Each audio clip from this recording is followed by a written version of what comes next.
G'day everyone. I'm here to answer the question, why on earth did I, the Prado guy, go and buy a Nissan Prado Y62 V8 petrol after being a Toyota guy for so long, using Toyotas to travel Australia's outback, all the four-wheel drive tracks around the country, all the iconic places, they're reliable Toyotas, and now there's a Nissan here. Well, it's really simple, the answer, and it's quite common sense. It's a no-brainer. This vehicle is the only option for a new vehicle that's capable of some heavy towing, that's going to be able to be a keeper. Now let me explain a little bit further. For example, 300 series. Okay, I was going to buy a 300 series. First problem, they weren't available. At the same time as this happening, they're popping up all over YouTube with engine problems, popped engines. Correct me if I'm wrong, but they haven't been around for that long. These things, they've been around for a long time, and I haven't heard about any engine problems. Doesn't mean it doesn't happen, but maybe people didn't service the vehicle right if it did happen. But I still haven't heard of any engine problems on these. I can't imagine a petrol V8 engine that's been around this long, if it was serviced properly, if I said properly, I couldn't imagine it having any issues. It'd be very rare. How long's the engine gonna last? I don't know. The transmissions, well, maybe there's some issues, but I haven't heard about them. The Toyota transmissions, yes, they are bulletproof. This is certainly no Toyota, but I'm quite confident, and I'm not saying I'm planning to do this, but I'm quite confident that I can buy this vehicle, service it pretty well, cheap servicing, and it's just going to be reliable for me for 10 years, as long as I don't overly heavily modify it too much. I could be wrong, and we're certainly going to find out. I'm learning about these vehicles using my natural common sense ability to work out maybe what you should or shouldn't do, whether you should buy one or not, what the problems are brand new, straight away out of the box, the modifications that needed to be done.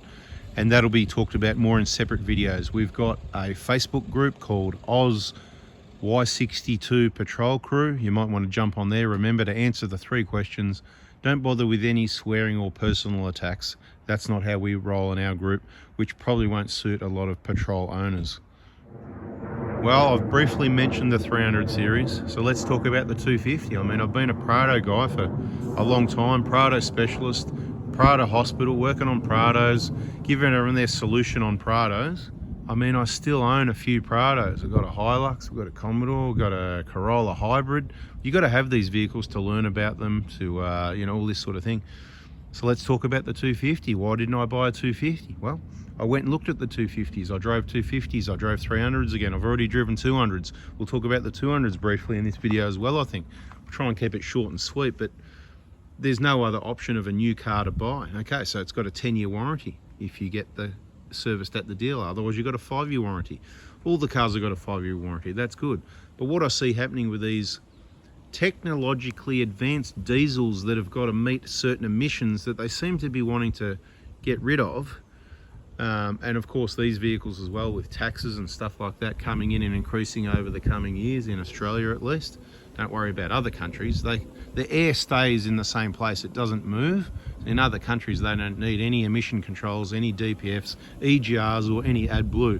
But here we need it because it's really bad here and the air stays still, it doesn't spread around the world. A few people having a bit of a laugh, yeah, well, you know what I mean. At the end of the day, the 250 Prado, I drove a couple of 250 Prados, and I don't want to be here to bag out the 250. A few people are going to have one. They're going to get upset.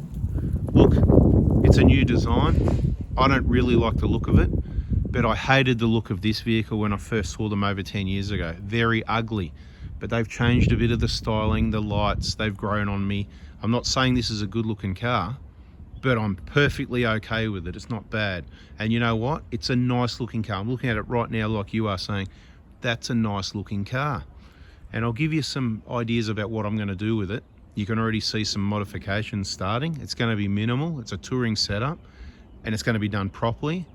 and I'll give you some ideas about that and information in other videos on both of our YouTube channels, 4x4 Diesel and 4x4 Adventures. So check, subscribe, turn the bell on and all that so you don't miss out on those videos. The 250 Prado, it didn't drive well. Okay, so I get in the car, it's small, it's tight. That's okay, I don't mind small and tight. Everybody likes a bit of a, you know, tight seating, you know, cabin seating position. This thing here, it's very spacious, it's wide, it's open, it's flat leather seats. You go around a bit of a turn and you're sliding around on the seat. It's very big. It's good for straight line driving, but I'm not here to review the vehicle.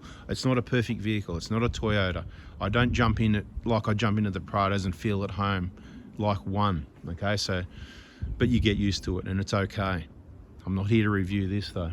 The 250, why did I buy this over the 250? Well, clearly the 250 isn't a towing vehicle. It's already as heavy as this. It's got a much smaller engine. It's much less capable of towing anything with weight. I just feel like the control of towing with this vehicle is going to be much better. That piddly little engine, to be quite honest, I rarely work on 1GDs. I'm not a fan of the engine. Sorry to everybody that's got a 1GD. I know a lot of people have. But as soon as I push the button and they start up, they just sound piddly. Just the soft little quietness of that little baby engine in the Land Cruiser. And yes, everybody, it is a Land Cruiser, even though it's called a Prado. It's a Land Cruiser. It's only called a Prado in Australia. LC 120, LC 150, Land Cruiser 150, baby. Whatever you want to call it, whatever one of these, you can call them Prados, but they're still Land Cruisers. So I hope you like that, you big man in your 200 series. We've got a Land Cruiser as well. But what I found was, in the 250, you get in, it's all nice and new, smells good, new car smell, nice buttons, quality, the quality of the electronics and the fit out and everything, it's absolutely there. So that was the good part about the car. Don't look past the windscreen though, because once you look out the windscreen, it reminds me of driving a Range Rover or something 20 or 30 years ago. It's just this big square bonnet thing that you can't see over, which I didn't like that. The view from there. I didn't like the drive. It felt like the springs were soft and the shock absorber valving was tight, so it was very floaty. It handled really badly. And I'm not saying this handles good, but it handles better than the new 250 Prado. So if I'm going to spend 100 grand on a car, I want to get into it and go, I like it, I drive it, and it drives all right. I drove away in those cars, once on my own, once I was accompanied, and just normal sort of driving, nothing spirited, whatever, and it just, to me, it didn't handle well. I could jump into my old 120 Prados or anything and they drive better. If I've got a car that's worth that little amount of money and it drives better, why on earth would I pay that sort of money? So that's what really got me thinking, hang on a minute, I don't really like this car. It's got a small engine that's got three key issues that everybody knows about: the DPF problem, the timing chain and guide issues, and of course the EJAR coolers that internally leak. And it can happen randomly, and it can happen well within 5 years, and it can happen while you're out on a trip, which makes it inconvenient. I feel confident in this vehicle that for 5 years I can do trips, or 10 years, and it's not going to surprise me with any problems. Again, like I said earlier, depending what modifications you do, you can cause some problems for yourself. A lot of people love to just go to town with aftermarket stuff. I need to go get a supercharger and a big exhaust system with some extractors. No, we don't need to do that. It's got 298 killer wasps already. It goes just fine, and it'll be reliable the way it is. This is the Anthony reliable. I use the vehicle touring outback remote areas of Australia speaking. That's what I'm talking about. If you want to build a race car with a supercharger, why would you put it into a four-wheel drive Nissan Patrol? Go and buy yourself an old Club Sport R8, like a few friends of mine have got, and go and do what you want with that engine. You've got the wrong vehicle. But you can do what you want, because a lot of people, they're going to have these vehicles and have done that and be very happy with it, and that's awesome. And yours is reliable. You've never had a problem. We know that's awesome. But the ones that have problems, they're going to be the ones, the people that have done the mods. So back to the Prado 250. I don't like it. It's got a piddly engine. The engine's got problems. Now there's more technology. I call it a strap-on, because it's not a diesel hybrid. It's just a strap-on system, right? It's just ridiculous, to be quite honest. Remembering it's a diesel, it needs expensive injector replacement. It needs intake cleaning because it's still got an EJAR system, or AdBlue. AdBlue could have problems as well. Plenty of cars with AdBlue have problems. A lot of people dislike AdBlue. Fact of the matter, is Toyota's AdBlue system going to be any better, any different? Is it going to block up or not? We don't know. We don't care, but there's a lot of question marks over that Toyota 250 or 300. For me, 300's got 6 injectors. It's got double the turbos and DPFs. Did you know on a 200 series they've got 8 injectors, fuel pipes, cost twice as much for parts and labour to do injectors as on a 1KD 4-cylinder engine. Value for money, bloody reliable. You can get the V8, you've got twice as many turbos. Do you lift the engine out when you change the turbos? Because they're all coming up for turbos, they're all coming up for injectors. So I'm not going to buy a second-hand 200 series when I can go buy a brand new car with a 10-year warranty for about $90,000. And I'm quite happy with the head unit that everyone complains about. I don't really have an issue with it. There's a couple of issues, very minor, which I'll talk about in another video. I'm trying to give you my thing on why I did this. And I still think Toyota's a better quality vehicle, but this is quality. It's made in Japan. It's been the same with refinements for over 10 years. I think it's going to be great. That's why I've proceeded to start the setup, and it's almost complete for what I'm going to be doing. You don't see a bull bar there. You don't see any wheels. You might see a suspension modification because it has dropped. It doesn't look bad at the moment. It's dropped a little bit at the back. We're going to try some rear springs just to bring it back, firm it up a little bit, and hopefully retain a little bit better since they come out with no rake. But again, other videos. A different aspect to what happens with Y62 patrols at the Prado hospital than there is generally on the internet, let's just say, without naming any one of people or what people might do because someone said so, which sometimes there's some good products and good ideas, and sometimes I go, that's not good, that could be done better, that's not quite right. Because yes, I'm doing my own research and there's few people that know what they're talking about, let's say. So does it make sense to you? It's a no-brainer. So I can spend, most of the Prados that were available were all over 100 grand. I feel like I'm getting less for my money. This piddly little engine, I wouldn't use it as a tow vehicle. Off-road it'd be more capable of this and less prone to damage, absolutely. But I've got cars for that already, so I don't need a Prado. For me, it was more, I might have a caravan soon, you know, when the kids get older and you want to hook up the caravan with the missus and travel and be away a bit longer. You want a vehicle that's capable of towing, and we all remember all the people that speed up on the overtaking lanes. Everybody knows, everyone's having another laugh. It's standard operating procedure. So when you've got a little piddly 250 Prado 1GD that already weighs nearly 3 tonne and you've got a 3 tonne, 3.5 tonne caravan, what are you going to try and compare to this, right? And you're out there overtaking because you didn't want to do 80 or 90 Ks, you just want to do 95 or 100. But when you're on the overtaking lane, find yourself doing 110, 120 and they're right next to you and everyone's behind you going, mate, why are you holding everyone up? But it's that malacca next to you on your left because it's standard operating procedure to do.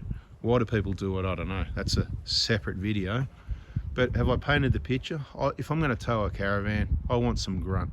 And it's also some space for a family that's growing. You know, the kids are a bit bigger, they're a bit more space for when we're traveling the distance. It's family glamping. This is when, you know, the girls, they like their accommodation. It's not efficient for us to have a caravan at this point in time because the amount of time they go to school and the limited school holidays. So it's not really cost effective. You can't stop at your favorite bakery when you've got a caravan. If it's busy, you can slip into that car parking space, but it's a bit further for that caravan parking. So at the moment, we don't need the inconvenience. So it's just a bit of a more comfort vehicle, and I trust it. I won't say 100%, but I trust the vehicle 99.9%. Where a new Prado or a 300 series, 300 series, they put themselves into park, okay? But there's not many I know of. I don't work at the Toyota dealer, and it's all top secret men's business. One was on the highway up in Northern Territory, WA, put itself into park. I heard about this one on a trip. Bits went bush, that's the story, whatever. Sounded legit to me. And then recently I spoke to someone that told me about one in a car park that put itself in park randomly. Put itself randomly in park, in the car park, and Toyota had to pick it up on a tow truck from the car park. So I don't need these technology problems, you get what I mean? So this thing, it's been around for over 10 years. I wouldn't imagine it's got these silly technology problems that are going to stop the vehicle, major failures. It seems the 250, it's also had some other breakages and failures early days. You can find that crap on YouTube as well. I didn't want to be involved in it before I saw that. I don't want to be involved in it after I saw that, but I'll say it again. If a Toyota dealer wants to sell me a Dusty Bronze GX for 73 drive away, I'll buy it anyway, because I can. And that's my point. Money's not an issue when I choose, because some people are going to think, oh, you know, couldn't you afford the 300? If I got a 300, I would have got a GR Sport. They wanted 160 for it. They couldn't supply, and like I said, engine's failing. Does that sound like something I can keep for 10 years? DPFs, EGRs, right? Lots of injectors and other technology issues and whatever, right? I just didn't feel comfortable with it, okay?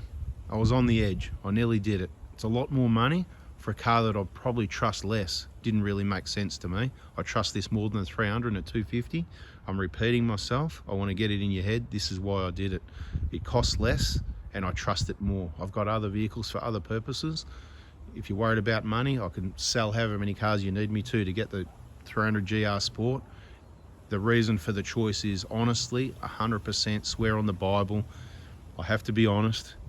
That's the reason why. It's just better value for money. It's a more trustworthy vehicle. It's got a V8. It's more fun to drive.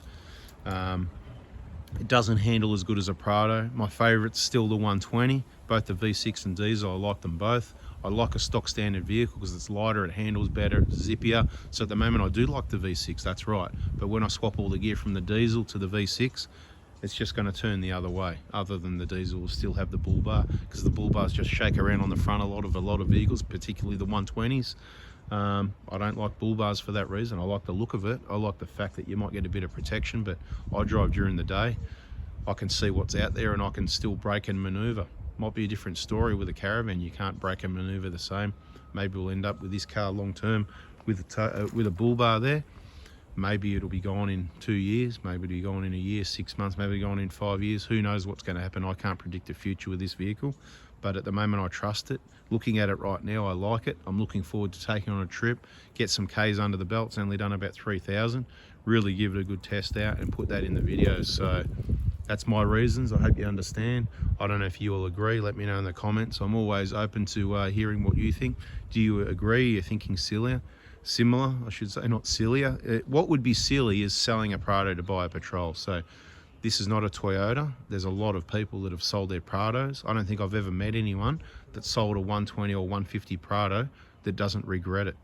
I've got people that text me. I've got messages here and there, people on Facebook all saying, oh, you know, people that have had these cars, and I've got a message from someone, I'll put it up, and people got confused thinking I'm selling this. No. That's a screenshot from someone that said, I think I'll go back to a 150 Prado. Okay, so I said regrets, not me. So this video, this is me. This is my opinion. This is my reasons. Hope you like it. Catch you in the next video. See ya.